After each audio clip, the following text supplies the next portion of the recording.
Hablemos de la Asamblea Nacional con Juan Miguel Mateus. Por Unión Radio 105.3. Todo el tiempo, en todas partes. Estamos de vuelta, familia carabobeña, en este su programa. Hablemos de la Asamblea Nacional con su diputado Juan Miguel Mateus, la catira María Andreina Machado, quien es la ciudadana secretaria de esta Cámara, y hoy nada menos y nada más que con Carlos Santa Fe, secretario ejecutivo de la Mesa de la Unidad Democrática en el Estado Carabobo. ¿Qué tenemos pendiente, ciudadana secretaria? Bueno, justamente conversábamos en el corte anterior sobre todo esto que fue noticia de la semana, pero vamos nosotros a revisar lo que está diciendo la gente en la calle. Vamos a escuchar lo que nos dice la gente que está padeciendo todos estos problemas para seguir conversando entonces con el secretario de la MUD en Carabobo sobre, bueno, lo que tiene que ver con nuestro país. Escuchamos. ¿Qué dicen los carabobeños? ¿Qué dicen los carabobeños? Tengo nietos chiquitos que están empezando a pasar hambre. Por favor, si usted llega a la asamblea, dígale a todos ellos allá que los amamos, que los queremos, que luchen, que trabajen por nosotros, que saquen ese monstruo de ahí que destruyó nuestro bello país. Lo destruyó, un poquito de gente nada más destruyeron nuestro bello país. Es triste, vale, es triste. ¿Qué se siente que un niño no coma? De todo. Yo tengo un bebé de 1 año 4 meses, 6 meses. Con parí de 45 años, tenía 28 años que no parí. Hoy en día la crianza de uno del otro, eso me da tristeza. Tengo un bebé pico que no consigo poner leche con mi bebé. ¿Y eso te duele? ¿Cómo criaste el primero y cómo estás criando el segundo? Exactamente. Y de paso que es un tesoro, porque es un varón. Tú me dirás. Papá Dios te mandó un tesoro. Lo que estamos pidiendo es, ojalá la mujer sea la Tibisay Lucena. Claro. Se diga, hay revocatoria. Eso es lo que yo no quiero nada. Pero revocatoria. Nada, pero sí quiero revocatoria. Porque estamos para trabajar. ¿Cómo te quedan las mandocas a ti?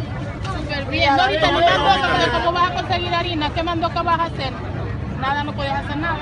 No hay harina. No hay nada. Y plátano cada vez menos. Menos. Pero si de eso que es con eso que come el pueblo. ¿Qué come el pueblo? Eso, topocho, plátano, yuca, cuando se consigue. Ya está caro. Que sin comer, con un vaso de agua, porque qué más, si no hay más nada. Y a un kilo de yuca, 800 bolos. ¿Y Maduro está preocupado por eso? ¿Cómo si cada vez están más gordos?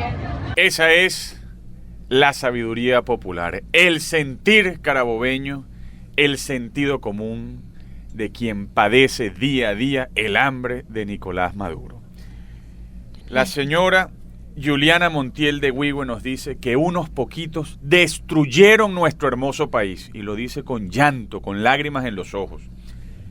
La señora Menecia Pérez de la Democracia, Miguel Peña, nos dice que lleva 1 mes y medio sin encontrar leche para su hijo y que le da dolor ver cómo crió a su primer hijo hace 20 años y cómo está criando a su hijo en este momento. La señora Lluvia Estefanelli de Morón nos dice que quiere referéndum, que la Tibisay Lucena tiene que darnos la fecha del referéndum. Y la señora Luisa Romero, maracucha, nos dice que ya no se puede hacer mandocas porque no hay harina, no hay plátano y que lo que hay es topocho, mango y yuca. Y que eso es lo que están comiendo los niños en este momento. Ese es el sentir de los carabobeños. Carlos Santa Fe, vamos directo a la cuestión. Hay hambre en Venezuela. Se siente el hambre en Carabobo, es un padecimiento. Mao Zedong estuvo en el poder a costa de la hambruna del pueblo. De hecho, se reequilibró, logró mantenerse en el poder y se impuso con hambruna. El expediente del comunismo de recurrir al hambre del pueblo como instrumento de dominación ha existido siempre. Y en este momento tenemos el hambre, pero además con esa cita que tú siempre comentas. El comunismo promete el cielo en la tierra y no nos trae más que el infierno y la penuria. ¿Cómo lo ve Carlos Santa Fe? Y yo le sumo a esto el anuncio de ya terminando la semana sobre cómo será ahora la distribución de los alimentos en nuestro país. ¿Qué son los CLAPS? Bueno, fíjate tú, yo creo que el comunismo es un sistema productor de pobreza. Yo creo que eso es un hecho fáctico, innegable. La peor manera de organizar una sociedad para que produzca riqueza es precisamente el socialismo, el comunismo, cualquiera de estas acepciones, ¿no? Ahora, después la utilización y la manipulación del hambre es posterior. ellos efectivamente, cuando tú revisas la historia de toda la creación, pues, de los países donde el sistema socialista se impuso, todos, donde había producción fue destruida, pero iniciativa del gobierno. Por ejemplo, Stalin destruyó Ucrania, que era el país más productor de cereales y de comida de toda Europa del Este. Y en la colectivización forzosa del campo, que lo del hoyo es una caricatura, pero se parece bastante aquí, lograron acabar con lo que eran graneros de la propia Unión Soviética, para terminar comprándole trigo a Argentina, a Canadá, a los Estados Unidos, a todo el mundo, porque no fueron capaces de producir ni siquiera su pan, mucho menos un pedazo de carne. Y después lo que vino fueron los clavestos. Eso pasó también en América Latina. El gobierno de Allende fue un ejemplo claro de intento de resolver la cosa por donde no es, porque entonces ¿qué repartes? Miseria, escasez. Y todo eso va a terminar donde sabemos, en el mercado negro, que es como llaman los cubanos la Plaza Carlos III en La Habana. Y además tú vas a comprar todo lo que no se consigue, que es en lo que se ha convertido el mercado mayorista de Tocuyito aquí en Carabobo. Y conociendo justamente el bochinche venezolano, ya nos vamos a imaginar cómo va a ser ese. Aquí tenemos un agravante, además, que es el efecto de la corrupción. Claro. Porque en justicia, en los países comunistas, los gobernantes comunistas, o los comunistas de antes, no son como estos, porque estos son mafiosos. Tú no veías a los hijos de ninguno de la jerarquía soviética paseando en Nueva York y en Londres y en Miami comprando carteras Prada, ni Vuitton, yates, nada. Lo más que tenía un jerarca soviético era una dacha en el Mar Negro, que la perdía en el momento que era defenestrado en el partido. Así es. Entonces, por lo menos tenían convicciones. Yo siempre digo que si estos comunistas fueran como Guevara, se les podía hasta creer.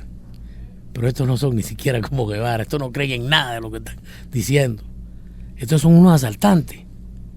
El discurso es un ropaje, ¿no? Ellos no creen nada de lo que dicen. Tú no ves que ni siquiera lo saben bien. Tú no viste el día que Maduro se puso a hablar de la dialéctica marxista, el ridículo que hizo en un foro. Dijo, la teoría dialéctica, ¿cómo es que son? Le preguntaba a uno que estaba en el público, porque se le olvidaron. No la sabe. No la sabe, no la leyó nunca. Entonces, todo eso es una gran comedia. Entonces, pero aparte de eso, esa palabra, la comedia, porque el comunismo soviético suponía una gran estructura jerárquica, leninista, luego estalinista, que existía, ordenada, claro. Pero el bochinche criollo, la entropía criolla conspira con que ellos hagan lo que tienen que hacer desde el punto de vista teórico y su aterrizaje en la práctica.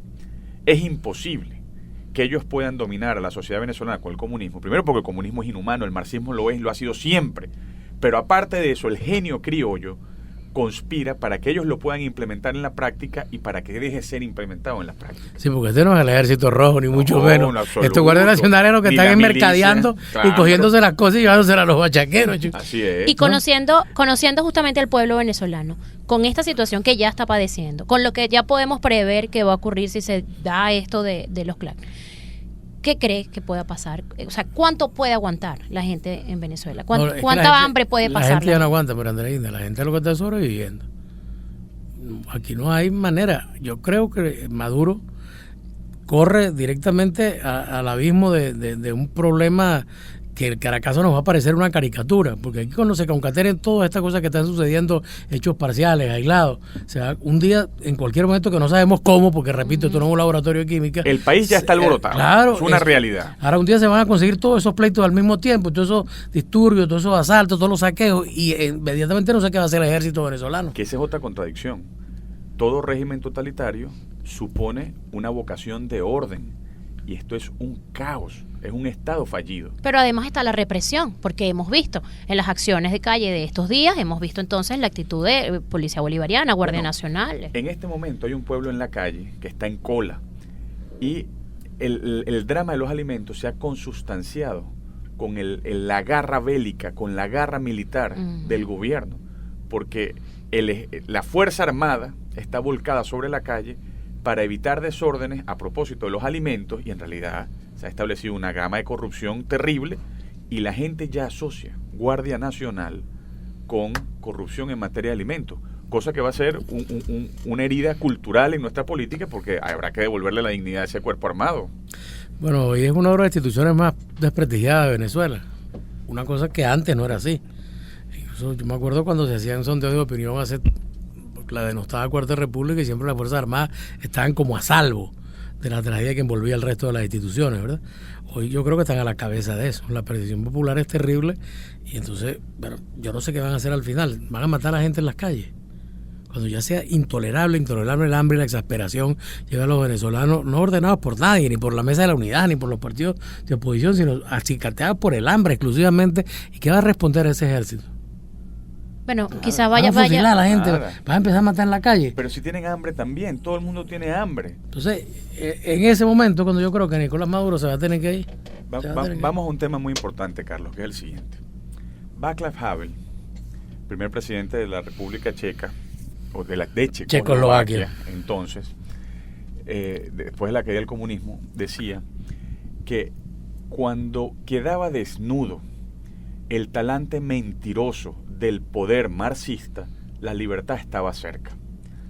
Alexander Solzhenitsyn escribió un ensayo precioso que yo recomiendo su lectura, que se titula Vivir sin la mentira, y decía que el fuero interior era el ámbito más importante a mantener en la lucha contra el marxismo, y que cuando se llamaban las cosas por su nombre y se decía la verdad y se combatía la mentira, el poder comunista estaba en decadencia. Y Marlar, en Estonia, en ese famoso libro, se me olvidó el título, no sé qué tal, en los bosques, decía exactamente lo mismo, que cuando la propaganda comunista deja de tener ascendencia sobre la conciencia humana y se distingue el bien del mal y se llaman las cosas por su nombre, se acabó la dominación.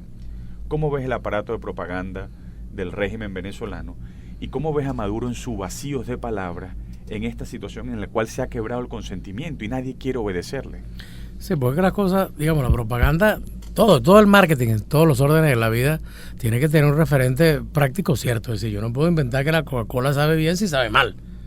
Yo no puedo inventar un producto nada y venderlo y que cuando la gente lo tenga en la mano sienta que todo lo que le dijeron es embuste, porque entonces la propaganda no sirve. Es exactamente lo que le está pasando al gobierno. Tú oyes las cuñas que pone el gobierno, donde dice que Venezuela tiene la mejor educación del mundo, el mejor sistema sanitario de la tierra, que las misiones y barrio adentro son una cosa perfecta, y los venezolanos saben que eso es mentira. Entonces ahí se estrella, y no hay publicidad que valga, y no hay empresa que pueda convencer a la gente. No hay empresa que pueda convencer a la gente de que lo que está pasando es correcto, que es bueno. Entonces ellos insisten, remachan eso, pero eso es en el vacío. Eso no recibe en la conciencia popular, no recibe ninguno de estos mensajes. Y ahí precisamente es donde el gobierno perdió toda legitimidad. ¿Qué es lo que pasa también? Que esta, digamos, si tú te remontas, fíjate tú, aquí hubo una crisis muy grande cuando Fidel Castro en el año 62 estuvo a punto de meter al mundo en la guerra, ¿verdad? Pero cuando los cubanos hablaban de que el imperialismo los iba a invadir, o Fidel le decía a los cubanos, había unas demostraciones palmarias de que eso era verdad, porque los habían invadido 2 semanas antes. Y los cubanos corrieron detrás de Fidel a las bases antiaéreas que tenían, montaban los soviéticos a defenderse de los imperios que los iba a invadir. Pero la CIA tenía planes de invadir a Cuba, eso es cierto. Pero aquí cada vez que salen con eso la gente sabe que es la mentira, que es un cuento, que el magnicidio no es verdad. Entonces no es posible movilizar a un pueblo, sino a menos que llamen movilización en la ridiculez esa que hicieron de montar un poco señores barrigones ahí en unos camiones que no sabían ni qué hacían con el fusil militar ese que tenían que tener. No tenían balas seguro, porque si no se hubieran herido más de uno, ¿verdad? Entonces eso es una cómica, entonces eso es tratar de dotarse de una epicidad que no tienen. Porque como te dije antes, fundamentalmente es un poder mafioso lo que tenemos instalado en Venezuela hoy. Yo creo que el signo ideológico cada vez se desdibuja más. ¿Qué mantiene a Maduro en el poder? La fuerza de algunos oficiales que seguramente están complicados en todo el usufructo del poder y la inercia de las elecciones presidenciales. Y el ropaje, el TC. Y eso no era el poder institucional, sí. Y Divisay Lucena en buena medida. Hoy ella es el pivote central del sostenimiento de esto. Bueno, importante mencionar a Divisay Lucena ya cuando quedan pocos minutos para terminar el programa, porque Divisay Lucena nos ha dejado esperando con una decisión con respecto al referendo revocatorio solicitado por una gran cantidad de personas. Bueno, yo creo que ellos están haciendo todo lo posible para que no se haga el referéndum revocatorio. Yo siempre repito en relación a esto, que el revocatorio va a suceder si millones de seres humanos lo piden en las calles. Mientras el revocatorio sea un trámite de dirigentes políticos que bajamos de la Asamblea al CNE a llevarle una carta, Divisay no va a hacer lo que nos hizo esta semana. Y otra cosa, bueno, mutandi mutandi como en todos los hechos políticos, pero ¿cuándo se quiebra el gobierno de Dilma Rousseff? Cuando millones de ciudadanos en Río y en San Pablo marcharon por las calles y decidieron quebrarlo políticamente y demostrar que la legitimidad del gobierno ya no existía, y empezó el gobierno a deshacerse, a perder aliados políticos, partidos que habían apoyado a Lula y a Dilma empezaron a salirse, y al final, bueno, allá había un procedimiento que era el impeachment. Aquí tenemos el referéndum revocatorio. Yo creo que eso va a suceder en algún momento en Venezuela. Yo no puedo decir cuándo, pero creo que estamos marchando hacia eso. Fíjate lo siguiente, Carlos. Para tratar de ir al tema de fondo, y te comento en público una inquietud y una preocupación, que es, o son las heridas del marxismo de estos 17 años en el futuro de nuestra cultura política. A mí me preocupa tanto el despojar constitucionalmente del poder a Maduro como el sanar nuestra cultura política en el porvenir. Te lo digo por lo siguiente, yo percibo que el quiebre afectivo entre la gente y Maduro es insalvable, que el quiebre afectivo entre la gente y el socialismo del siglo XXI como modelo concreto es insalvable, pero la cultura del paternalismo y del esperarlo todo el Estado a través del populismo sigue viva. Si apareciera un hombre a caballo, como diría Gallegos, que encarnara un nuevo populismo en este momento en el cual hay más hambre que nunca, eso cuajaría en una nueva aventura de utopía. ¿Cómo vamos a hacer para sanar culturalmente a Venezuela? No te pido una bolita de cristal, pero te pido tu experiencia. Coloca tu voz de la experiencia, una cosa, por favor. El gobierno de Chávez, que es esencialmente el origen de todo esto, es lo más típicamente parecido al populismo que tú describes, ¿verdad? Y a los venezolanos les gusta mucho eso. Los venezolanos tienen una tendencia natural a eso. Y alguien ha dicho que tal vez Acción Democrática es el gran sembrador de la conciencia populista en Venezuela, ¿verdad? Sí, ¿cómo no? Yo creo que en buena medida que esto, pero yo creo que Hugo Chávez y el PSUV lo dejaron loco, lo dejaron claro y sin vista. Los ADECO no, bueno, hay que abrazarlos hoy en día. Y lo que tú dices es verdad, los venezolanos están esperando que el gobierno les resuelva todo. Y ahora más, porque hay más penuria. Porque los venezolanos son, como una frase que yo cité el otro día hablando en el foro que tú organizaste, que dijo Elías Pino, los venezolanos no son ciudadanos. Y tenemos que ser ciudadanos. Se necesitan ciudadanos. Mientras no haya ciudadanos, este va a ser eso que una vez describieron como una gasolinera al sur de Miami o un campamento minero. Y cuando nosotros saquemos ese país ahí, construyamos eso que usted titula en su libro muy bien, que llama la República Civil, ese día será la victoria de la civilidad, ¿verdad? La victoria de Venezuela para salir del atraso, del subdesarrollo mental, del atraso cultural, que son en definitiva las cosas que nos tienen donde nos tienen creyéndole a un hombre a caballo. Porque los hombres a caballo surgen en pueblos ignorantes. Los hombres a caballo no surgen en pueblos desarrollados y formados. Con hambre. Bueno, es una mezcla de las dos cosas. Yo hace años, o sea, yo crecí y me satanizaban la cita de Caldera, que el pueblo no puede entender democracia cuando piensa que la democracia no es capaz de darle. Ese fue el discurso cuando el golpe. Exactamente. Ajá. Eso lo hizo el presidente. Antes de la campaña, exactamente. Pero Aristóteles bien decía lo mismo. Decía que la ciudad pobre no podía entender del mejor régimen de gobierno y de justicia mientras la ciudad opulenta no le diera de comer. Coriolano, de Shakespeare, que tú lo conoces bien, general romano victorioso, llega a Roma, ve el hambre y dice que el hambre hace que la gente deje creer en la república. Hoy veo con preocupación, Carlos, que en Venezuela el hambre nos esté apagando el sentido republicano y que Maduro, consciente o no, quiera que se apague ese sentido de república como orden de justicia. Yo creo que Maduro ni siquiera entiende eso, Juan Miguel. Maduro está en un nivel tan primario del pensamiento político, si es que tiene alguno, que creo que él no sabe lo que está haciendo. Sencillamente las consecuencias no las mide. Yo creo que él se trata de un problema de sostenimiento ahí, de orgullo personal, de tratar de llegar a las elecciones que vienen, y ya está, pues no quiere otra cosa. Pero lo que está pasando es eso que tú dices, los venezolanos están totalmente descreídos de nada. Yo pienso que reconstruir mentalmente a Venezuela es una tarea difícil, pero es la tarea. Es la tarea. Con eso debemos terminar nosotros. Con que sea la tarea, debemos terminar el programa. Somos optimistas, estamos esperanzados. Dinos unas palabras. Tú que le has dedicado la vida a las bondades de la política, que has paladeado, has sentido el gozo de servir en política. Danos una razón de tu esperanza. Bueno, sin política, y es más, sin partido, no existirá más democracia ni habrá república civil. Yo pienso que los venezolanos tienen que entender que la política es un instrumento para combatir, para conseguir cosas, para pelear en conjunto hacia objetivos de progreso, de libertad, de desarrollo, y la política no es un instrumento de saqueo necesariamente, y no es un instrumento tampoco de conseguir dávidas ni de dirigirse a quien provee, sino de construcción de una cosa, de un estadio superior de civilización, que es hacia donde debe empujar la mesa de la unidad democrática y todos los partidos que hoy la conforman. Dicho eso, vamos a darle un aplauso a Carlos Santa Fe. No lo hacemos, pero creo que vale la pena. Gracias, Carlos. Esto fue Hablemos de la Asamblea Nacional. Ciudadana Secretaria, muchísimas gracias. No, muchísimas gracias a ustedes y por supuesto a todos los que estuvieron allí bien pendientes el sábado y el domingo, la transmisión de sábado y domingo de este programa, Hablemos de la Asamblea Nacional. Hasta la semana que viene.